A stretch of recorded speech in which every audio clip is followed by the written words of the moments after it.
আসসালামু আলাইকুম। রায়কা আল হোসেন স্বাগত জানাচ্ছি এনটিভি সন্ধ্যার খবরে। ক্রাউন সিমেন্ট শিরোনাম দেখছিলেন, এবার চলুন পুরো খবরে।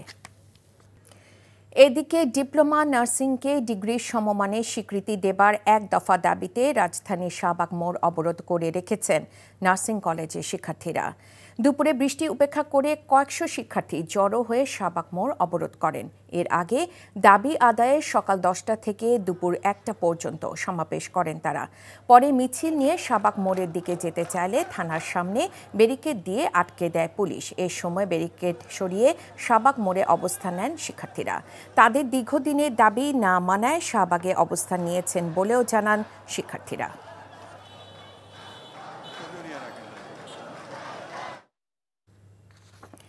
এ বিষয়ে আরও জানতে শাহবাগ থেকে যোগ দিচ্ছেন সিনিয়র করেসপন্ডেন্ট আপেল শাহরিয়ার। আপেল, ডিপ্লোমার নার্সিং কলেজের শিক্ষার্থীরা কি এখনো অবস্থান করছেন, কি বলছেন তারা?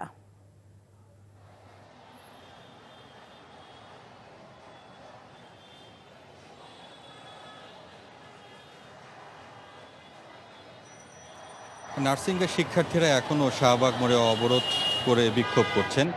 প্রায় 5.5 ঘন্টা হতে চলল। দুপুরের পরপরই তারা কেন্দ্রীয় শহীদ মিনারে তাদের একটি সমাবেশ ছিল, সমাবেশ শেষ করেই এখানে চলে আসে এবং তারা এখানে বিক্ষোভ করছে। এখন হয়তো বা দেখতে পাচ্ছেন যে এই যে ব্যস্ততম এই যে মোড়টি, সেটি তারা বন্ধ করে দিয়েছে। দাবি না মানা পর্যন্ত রাজপথ ছাড়বেন না বলে তাদের কঠোর বার্তা দেওয়া হয়েছে।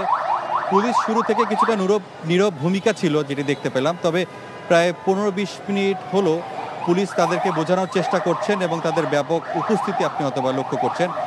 বোঝানোর চেষ্টা করছেন যেহেতু এতক্ষণ ধরে এই ব্যস্ততম এই সড়কটি বন্ধ করে রাখা হয়েছে, চরম ভোগান্তিতে পড়েছেন যারা আসলে এই ঘর থেকে বেরিয়েছেন। এবং আপনাকে বলে রাখে যে অফিস শেষ করার পথেও যারা ঘরে ফিরছিলেন তারাও অনেকে ক্ষোভ জানিয়েছেন যে এই যে দাবি আদায়ের নামে কয়েকদিন পর পর শাহবাগের এই মোড়টিকে যে অবরোধ করে যে বিক্ষোভ করা হচ্ছে সেটি তারা ক্ষোভ জানিয়েছেন। বলছেন যে জনদুর্ভোগ সৃষ্টি করে দাবি আদায় কতটা যুক্তিসঙ্গত সেই কথাটাই তারা বলছেন। তবে এখনও তারা এখানে অবস্থান করছেন, বলছেন দাবি না মানা পর্যন্ত তারা রাজপথ ছাড়বেন না। তবে তারপরেও বেশ কয়েকজনের সঙ্গে আমি কথা বললাম শিক্ষার্থীদের সঙ্গে, তারা বলছেন যে যদি এখন পর্যন্ত যদি উপর মহলের অর্থাৎ সরকার থেকে যদি কোনো বার্তা আসে, ইতিবাচক বার্তা, তাহলে তারা এখান থেকে সরে আসবেন বলে জানিয়েছেন। তবে যেটি এখনকার যে পরিস্থিতি যেটি লক্ষ্য করা যাচ্ছে, মনে হচ্ছে যে আরও যদি কিছুক্ষণ তারা এখানে অবস্থান করে তাহলে পুলিশ হয়তো বা ছত্রভঙ্গ করার জন্য যা যা ব্যবস্থা নেওয়ার সেটি তারা নেবেন। চট্টগ্রাম বন্দরকে দেশের অর্থনীতির হৃৎপিণ্ড উল্লেখ করে সক্ষমতা বাড়াতে এর ব্যবস্থাপনা দ্রুত বিদেশি প্রতিষ্ঠানের কাছে দেয়া প্রয়োজন বলে মন্তব্য করেছেন অন্তর্বর্তী সরকারের প্রধান উপদেষ্টা অধ্যাপক মোহাম্মদ ইউনূস। বন্দর পরিদর্শনে গিয়ে এসব কথা বলেন তিনি। আজ চট্টগ্রামে জলাবদ্ধতা নিরসনে প্রয়োজনীয় পদক্ষেপ নিতে সংশ্লিষ্টদের নির্দেশ দেন ড ইউনূস। চট্টগ্রাম থেকে এনামুল হকের ক্যামেরায় শকত করিমের ডেস্ক রিপোর্ট। চট্টগ্রাম সফরের শুরুতেই বুধবার সকালে প্রধান উপদেষ্টা যান চট্টগ্রাম বন্দরের নিউমোরিং কন্টেইনার টার্মিনালে। বন্দরের কার্যক্রম নিয়ে প্রধান উপদেষ্টাকে অবহিত করেন এর চেয়ারম্যান। এ সময় প্রধান উপদেষ্টা চট্টগ্রাম বন্দরের ঐতিহ্যের কথা স্মরণ করে বন্দরের আধুনিকায়ন কার্যক্রম খুব ধীর গতিতে চলছে বলে আক্ষেপ করেন। বন্দর ব্যবস্থাপনার যারা পৃথিবীর সেরা যারা, তাদের হাতে দিয়ে দিতে হবে যেভাবেই হোক। মানুষ যদি রাজি না থাকে তাদেরকে রাজি করাতে হবে। মানুষকে রাজি করে করার দরকার নেই, রাজি করিয়ে করতে হবে। পরে চট্টগ্রাম সার্কিট হাউসে মহানগরীর জলাবদ্ধতা নিরসন বিষয়ক মত বিনিময় সভায় যোগ দেন প্রধান উপদেষ্টা। শহরের জলাবদ্ধতা চলতি বছরের বর্ষা মৌসুমে আগের তুলনায় অর্ধেকে এবং ক্রমান্বয়ে শূন্যে নামিয়ে আনতে সংশ্লিষ্টদের নির্দেশ দেন তিনি। এত পানি গেল, টাকা গেল, সবকিছু গেল, কাজ চলল না। কাজ তো আমরা এই খালের দৈর্ঘ্য মাপও করবো না, গভীরতা মাপও করবো না, আমরা মাপবো মানুষের স্বস্তি কতটুকু এসছে, দুর্ভোগ কত লাঘব হলো। এর আগে প্রধান উপদেষ্টা কালুরঘাট রেল সহ সড়ক সেতুর নির্মাণ কাজের উদ্বোধন করেন। শওকত করিম, এনটিভি নিউজ ডেস্ক। সবাই সবকিছু মেনে নিয়ে গর্তের মধ্যে ঢুকে গেলে কিছুই পরিবর্তন হবে না, এমনটা উল্লেখ করে ডক্টর মোহাম্মদ ইউনূস বলেছেন, নিজেদের স্বপ্নে পৃথিবী গড়তে হবে সবাইকে। তিনি বলেন, বিশ্বে যে ব্যবসা সবাই শিখেছে তা আত্মঘাতী। ব্যবসা হতে হবে সামাজিক পরিবর্তনের জন্য, আর অর্থনীতি ভিত্তি হতে হবে মানুষ। চট্টগ্রাম বিশ্ববিদ্যালয়ের ৫ম সমাবর্তনে এসব কথা বলেন তিনি। রনি রায়হানের ক্যামেরায় হাসান মাহমুদের রিপোর্ট।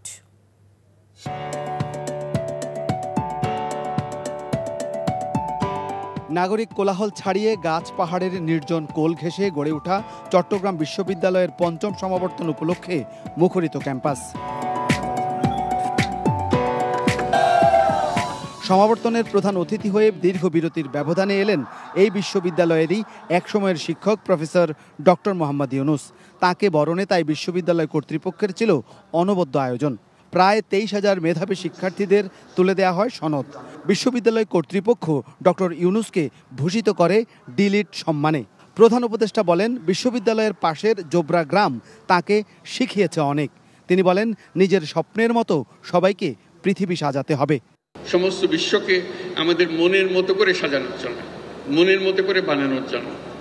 আমাদের যদি সেই লক্ষ্য না থাকে, তাহলে এগুলো গন্তব্যবিহীন গবেষণা, গন্তব্যবিহীন শিক্ষাতে পরিণত হবে। নিজের মনের একটা স্বপ্ন থাকতে হবে। এটাই আমার আবেদন, যে আমরা কি ধরনের বিশ্ব চাই, কি ধরনের সমাজ চাই, কি ধরনের সংসার চাই, কি ধরনের শিক্ষা ব্যবস্থা চাই। এগুলো আমার মনের মাধুর মিশিয়ে আমাকে বের করে নিতে হবে। গতের মধ্যে ঢুকে গেলাম, যা আছে সেটা মেনে নিলাম, তাহলে কিছুই পাল্টাবে না, কিছুই পরিবর্তন হবে না। মানুষের ইতিহাস পরিবর্তনের জন্যই ব্যবসা, এমনটা উল্লেখ করে ডক্টর ইউনূস বলেন, বিশ্বে এখন যে ব্যবসা চলছে তা আত্মঘাতী। আমরা এক ব্যবসা কেন্দ্রিক সভ্যতা গড়ে তুললাম। আমরা এই সভ্যতা আত্মঘাতী সমস্যা, আত্মঘাতী সভ্যতা, এটা টিকবে না। আমাদেরকে আবার নতুন সূত্রে যাত্রা শুরু করতে হবে। যে অর্থনীতির ভিত্তি হবে মানুষ, যে অর্থনীতির ভিত্তি হবে তার ভবিষ্যৎ পরিকল্পনা, ভবিষ্যৎ চিন্তাধারা। পাহাড় আর প্রাণ প্রকৃতি ঘেরা এই প্রিয় ক্যাম্পাসে অতীতের সোনালি দিনের স্মৃতি লেগে আছে। সেই সব স্মৃতিমুখর দিনগুলোকেই যেন খুঁজে পেয়েছেন শিক্ষার্থীরা। তাই তো নগর থেকে অনেক দূরে এই পাহাড় ঘেরা প্রকৃতি যেন জেগে উঠেছে শিক্ষার্থীদের মুখরতায়। 9 বছর পর এমন সমাবর্তনে প্রায় 23,000 শিক্ষার্থীর এই সমাবেশ বিশ্বের দ্বিতীয় বৃহত্তম সমাবেশ। হাসান মাহমুদ, NTV নিউজ, চট্টগ্রাম বিশ্ববিদ্যালয়, চট্টগ্রাম। দুর্নীতির মামলায় 3 বছরে সাজাপ্রাপ্ত বিএনপির ভারপ্রাপ্ত চেয়ারম্যান তারেক রহমানের স্ত্রী ডাক্তার জোবায়দা রহমানের আপিল শুনানির জন্য গ্রহণ করেছে হাইকোর্ট। একই সঙ্গে আপিল নিষ্পত্তি না হওয়া পর্যন্ত তার জামিন মঞ্জুর করেছে আদালত। বিচারপতি মোহাম্মদ খসরুজ্জামানের একক বেঞ্চ আজ এ আদেশ দেন। জোবায়দা রহমানের আইনজীবী বলেন, রাজনৈতিক কারণে এ মামলাটি করা হয়েছিল। হাইকোর্ট থেকে তারেক রহমান সহ আসামিরা খালাস হবেন বলেও প্রত্যাশা তার। এর আগে গতকাল দুর্নীতি মামলায় আপিলের জন্য ডাক্তার জুবায়দাকে 587 দিনে বিলম্ব মার্জনা করে হাইকোর্ট। 2023 সালে আগস্টে জ্ঞাত আয় বহির্ভূত সম্পদ অর্জনের মামলায় বিএনপির ভারপ্রাপ্ত চেয়ারম্যান তারেক রহমানের 9 বছর ও তার স্ত্রী ডাক্তার জুবায়দা রহমানের 3 বছরের কারাদণ্ড দিয়েছিল বিচারিক আদালত। জ্ঞাত আয় বহির্ভূত সম্পদ অর্জনের অভিযোগে 2007 সালে 26 সেপ্টেম্বর রাজধানী কাফরুল থানায় মামলাটি করে দুদক।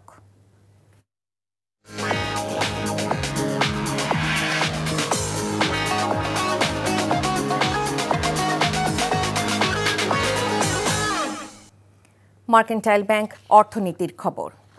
বাজার রেটে বিনিময় হবে ডলার, এমন শর্ত মেনে নেয় আগামী জুনেই IMF ছাড় করবে বাকি 2 কিস্তির অর্থ $1.3 বিলিয়ন। এ সময় বিশ্ব ব্যাংক, জাইকা, এডিবি সহ 5টি আর্থিক প্রতিষ্ঠান থেকে ঋণ পাওয়া যাবে আরও $2.2 বিলিয়ন। দুপুরে কেন্দ্রীয় ব্যাংকের সংবাদ সম্মেলন করে এমন তথ্য জানান governor doctor Ahsan H Mansur. তিনি বলেন, খেলাপি ঋণ বাড়লেও কোনো ব্যাংকই বন্ধ করা হবে না, খোয়া যাবে না কোনো আমানতকারীর অর্থ। সেলিম মালিকের রিপোর্ট। 2023 সালে বাংলাদেশকে 5 কিস্তিতে $4.7 বিলিয়ন ঋণ দিতে সম্মত হয় আন্তর্জাতিক মুদ্রা তহবিল IMF। এরপর গেল বছরের জুন পর্যন্ত 3 কিস্তিতে $2.3 বিলিয়ন ছাড় করে সংস্থাটি। বাংলাদেশ ব্যাংক ডলারের দর বাজার ভিত্তিক না করায় বাকি 2 কিস্তির অর্থ স্থগিত করে রাখে IMF। বেশ পরে হলেও ডলারের দাম বাজারের উপর ছেড়ে দেওয়ার সিদ্ধান্ত নিয়েছে কেন্দ্র ব্যাংক। দুবাই থেকে ভিডিও কনফারেন্সে যুক্ত হয়ে ব্যাংকের গভর্নর বলেন, জুনেই মিলবে IMF এর অর্থ। IMF, Asian development bank, Asian infrastructure investment bank এবং জাইকা এরা প্রত্যেকেই কমিটেড ফুললি যে তারা তাদের সাথে যে প্রোগ্রাম লেন্ডিং গুলো আছে সেগুলোকে রিলিজ করে দেবে ইমিডিয়েটলি আফটার IMF এর থেকে চিঠি পাওয়ার পরে। তো যাই হোক, আমরা মনে করি যে জুন মাসের মধ্যেই সবগুলো রিলিজড হয়ে যাবে। গভর্নর জানান, IMF এর ঋণ ছাড়াও বেশ শক্তিশালী অবস্থানে কেন্দ্র ব্যাংকের রিজার্ভ। বাজারে ডলারেরও সংকট নেই।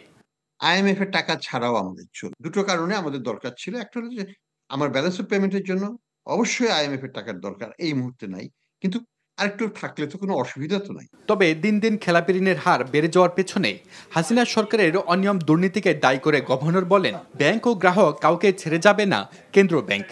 বাংলাদেশের ব্যাংকিং খাতের গুণগত মান আমরা আন্তর্জাতিক পর্যায়ে নিয়ে যেতে পারবো।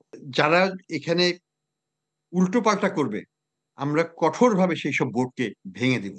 পুঁজিবাজারে চলমান সংকটের বিষয়ে তিনি বলেন, বিনিয়োগকারীদের আরো সচেতনভাবে শেয়ার কেনাবেচা করতে হবে। সেলিম মালিক, NTV নিউজ, ঢাকা। অংশীজনদের সঙ্গে আলোচনা ছাড়া ও পরামর্শ কমিটির সুপারিশ এড়িয়ে জাতীয় রাজস্ব বোর্ড NBR ভেঙে 2 ভাগ করার অধ্যাদেশ বাতিলের দাবি জানিয়ে সব কাস্টম হাউস, শুল্ক স্টেশন, কর অঞ্চল ও ভ্যাট কমিশনারেট কার্যালয়ে আজ থেকে 3 দিনের কলমবিরতি পালন করেছে NBR এর সব স্তরে কর্মকর্তা কর্মচারী। দাবি আদায় না হলে 17 মে নতুন কর্মসূচি ঘোষণা করা হবে বলেও জানান কর্মকর্তা কর্মচারীরা। রিপোর্ট করছেন ফাহাদ মোহাম্মদ।